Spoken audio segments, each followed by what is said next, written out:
अगर आपने रोमांस पढ़ना है तो अहमद फराज को पढ़ें, इनकलाब पढ़ना है तो फैज साहब को पढ़ें, आपने मजामत पढ़नी है तो जालिब साहब को पढ़ें, असलम बेग साहब ने सियासी जमातों में पैसे तकसीम किए, ज़हीरुल इस्लाम साहब ने धरने करवाए यहाँ पर। अच्छा, और ये जराइम करके गायब हो जाते हैं। हमारे उस्ताद मोहतरम सोहेल बड़ाई साहब हर किसी से ये सवाल पूछते हैं, मोहब्बत तो हुई होगी, कभी हुआ हादसा जिंदगी में? नहीं, ये ज़ाहिर इंसान जब होता है तो मोहब्बत भी होती है। अस्सलाम वालेकुम नाज़रीन, डेली पाकिस्तान के साथ आपका मेजबान मतलूब ताहिर आपकी खिदमत में हाजिर है। फ्रेम की इस जानिब जो शख्सियत मेरे साथ मौजूद है, किसी तारुफ की मोहताज नहीं है।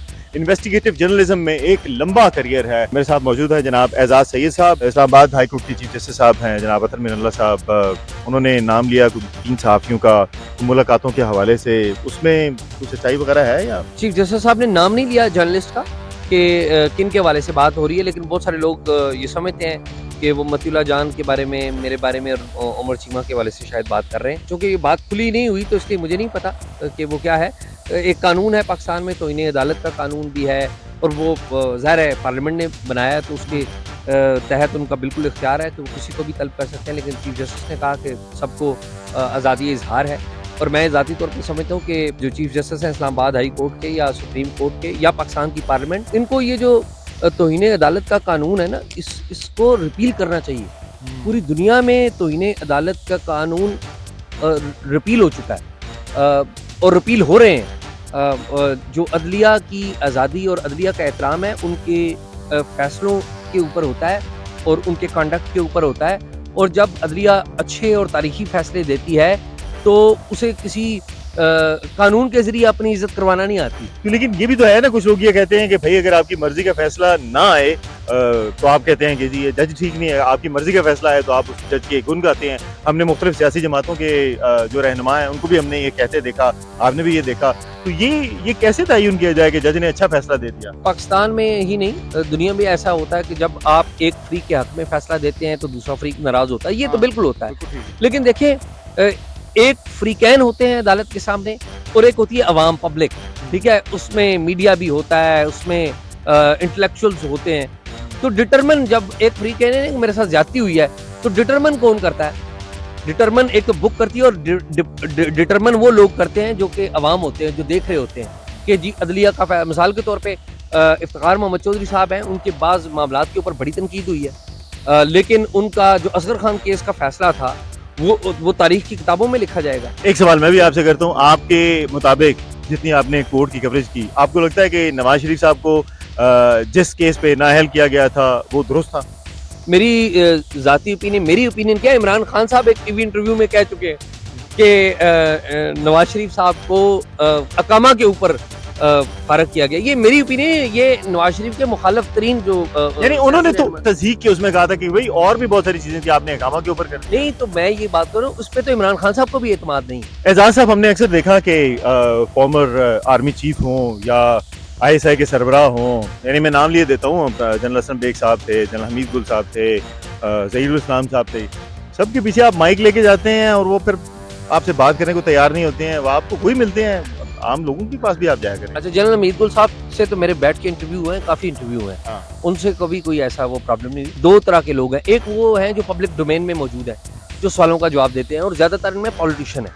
आप इमरान खान साहब की बात करें, इमरान खान साहब आमतौर पे अपने पसंद के साथियों में रहते हैं, ठीक है। लेकिन मेरी एक्सेस में आए तो मैंने उनसे सवाल पूछे उनकी अहलिया के ऊपर जो करप्शन के इल्ज़ामात हैं, तो इमरान खान साहब ने मेरे पे हमला नहीं किया। बुशरा बीबी की बात, उन्होंने मेरे पे हमला नहीं किया। उनके किसी साथी ने वहाँ पे मुझे कोई बुरा भला नहीं कहा, अटैक नहीं किया। अच्छा, नवाज शरीफ साहब से मैंने पूछा असगर खान केस में आपने पैसे लिए हैं या नहीं लिए, और नवाज शरीफ साहब से भरे लोगों में पूछा। अच्छा, नवाज शरीफ साहब ने भी मुझे जवाब दिया, लेकिन उन नवाज शरीफ ने और उनके किसी साथी ने मेरे पे अटैक नहीं किया। एक तो ये तरफ लोग हैं। दूसरी तरफ वह हैं असलम बेग साहब, जनरल ज़हीरुल इस्लाम साहब, जनरल अजीज साहब और इस तरह के और लोग हैं। ये वो लोग हैं कि जो अपनी पोजीशंस पे बड़े स्ट्रॉन्ग पोजीशंस पे रहे हैं। आर्मी चीफ रहा है कोई, DGI रहा है कोई चीफ ऑफ जनरल स्टाफ रहा है, और इन्होंने अपनी पोजीशंस पे रह के अपने अदारे को इन्वॉल्व किया सियासत में। असलम बेग साहब ने सियासी जमातों में पैसे तकसीम किए, ज़हीरुल इस्लाम साहब ने धरने करवाए यहाँ पर। असगर खान केस का असलम बेग साहब के खिलाफ फैसला आया, और इसी तरह जनरल अजीज साहब ने 12 अक्टूबर 1999 का कू किया। इस तरह के ये जराइम किए इन्होंने, अच्छा, और ये जराइम करके गायब हो जाते हैं। मुझे कहीं नजर आ जाए तो मैं उनसे सवाल करने की कोशिश करता हूँ। यानी सियासतदान तो और फिर ये भी जवाब नहीं देते, सियासतदान तो फिर भी अवेलेबल रहते सही है, लेकिन कभी कभी होता है ना कि आपके घर में आपकी वालदा होती हैं, वो बड़ी फिक्रमंद होती हैं, आपकी हैं। अहलिया वाले, होती हैं। जी जी जी, सही है। मेरा नहीं ख्याल कि किसी को फर्क नहीं पड़ता है। उनको पता है कि आप जो काम कर रहे हैं। सब सही है। चलिए कोई लाइट से सवालात करते हैं। ये सियासत तो आपको पता है, ये हमारे मुल्क में शाम 6 से रात 9, 10, 11 बजे तक जो है चलती है, तो लोग कभी कभी तंग भी आ जाते हैं। ये बताएं कि एजाज सैयद अगर इन्वेस्टिगेटिव जर्नलिस्ट ना होता तो क्या होता? मैं वकील होता या टीचर होता। ना करें यार, इतना बोरिंग। नहीं नहीं नहीं, बड़ा बड़ा मजे का है, पढ़ाना भी बड़ा, पढ़ाना बड़े मजे का। कोई ऐसे जर्नलिस्ट जो आपके दिल के बहुत करीब हो? मुझे दो जर्नलिस्ट बड़े अच्छे लगते हैं। एक अमेरिकी जर्नलिस्ट है स्टीव कोल, बॉब वुडवर्ड, बड़े अच्छे जर्नलिस्ट हैं। इंडिया के एक जर्नलिस्ट हैं करण थापड़, वो बड़े जबरदस्त जर्नलिस्ट हैं। और पाकिस्तान में कोई भी नहीं है। पाकिस्तान में भी उमर चीमा बहुत बड़े जर्नलिस्ट हैं, मैं उनसे बड़ा इम्प्रेस हूँ। अंसार बासी साहब बहुत बड़े जर्नलिस्ट हैं। Television anchors?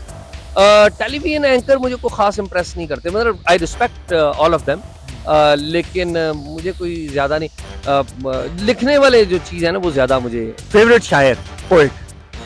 ये बड़ा मुश्किल सवाल है। ये पोइट फेवरेट नहीं होता, असल में शायरी फेवरेट होती है। और बड़े गुमनाम लोग होते हैं, बहुत बढ़िया शायरी करते हैं। अगर आपने रोमांस पढ़ना है तो अहमद फराज को पढ़ें, अगर आपने इनकलाब पढ़ना है तो फैज साहब को पढ़ें, आपने मजामत पढ़नी है तो जालिब साहब को पढ़ें, अगर आपने रोमांस और दर्द पढ़ना है मिला के तो फिर मोहसिन नकवी को पढ़ें, फिर अगर आपने माशरे को समझना है, हाँ। माशरे के दर्द को समझ, फिर मुनीर न्याजी को पढ़ें। मुनीर न्याजी मंटो शायर तो नहीं है ना, मुनीर न्याजी की जो माशरे के बारे में शायरी है वो बड़ी जबरदस्त है, इंसानियत के बारे में शायरी बड़ी जबरदस्त। इस तरह बड़े नाम, गालिब, अगर गालिब का नाम ना लें तो फिर तो बड़ी ज्यादती है। अगर आपने शायरी पढ़नी है या अगर आप उर्दू जानते हैं और गालिब को नहीं जानते तो ये जुल्म है। और मैं समझता हूँ जहाँ तक उर्दू है वहाँ तक गालिब है, और जहाँ तक शायरी है और जहाँ तक उर्दू है वहाँ तक गालिब है। आपने बात की मुजामत की, बात की आपने, दर्द की बात की आपने, रोमांस की बात की, तो एक हमारे उस्ताद मोहतरम सोहेल बड़ाई साहब हर किसी से ये सवाल पूछते हैं कि मोहब्बत तो हुई होगी, तो ये कभी हुआ हादसा जिंदगी में? नहीं, ये ज़ाहिर इंसान जब होता है तो मोहब्बत भी होती है। ठीक है। ये ऐसा नहीं है कि इंसान हो तो मोहब्बत ना हो, बिल्कुल होती है। आपको लगता है कि पाकिस्तान अगले चंद सालों में तरक्की की नई मंजिलें तय करने वाला है? खुदा करे। आखिर में जल्दी जल्दी 2, 3, 4 आपसे सवालात। पाकिस्तानी रहेंगे? अब बिल्कुल मैं पाकिस्तानी, बिल्कुल। पसंदीदा तरीन सियासतदान? पसंदीदा तरीन सियासतदान बहुत सारे हैं वैसे। मुझे फ्रैंकली स्पीकिंग पाकिस्तान में अगर पसंदीदा तरीन सियासतदान आए तो मैं बादशाह खान को कहूँगा कि मुझे बहुत अच्छे लगे। मैंने बादशाह खान की ज़िंदगी को पढ़ा है, और देखिए कि मैं पंजाबी हूँ और वो पठान थे। मैं समझता हूँ कि पाकिस्तान में बादशाह खान जैसा बड़ा सियासतदान अभी तक नहीं आया। कोई एक ऐसी ख्वाहिश जो अभी भी पूरी ना हो पाई हो? ऐसी ख्वाहिश जो बड़ी, मैं समझता हूँ कि हज़ारों ख्वाहिशें ऐसी कि हर ख्वाहिश पे दम निकले। बहुत निकले मेरे अरमान, लेकिन फिर भी कम निकले। चलें, मुझे लगता है इसी नोट पे हम इंटरव्यू एंड करते हैं। एजाज सईद साहब बहुत बहुत शुक्रिया, thank you very much for your time. उम्मीद करते हैं कि आने वाले दिनों में आप और अच्छे अच्छे मजीद इंटरव्यूज करते रहें। देखते रहिए डेली पाकिस्तान और अपनी फीडबैक से आगाह कीजिए। इजाजत दीजिए, अल्लाह हाफिज़।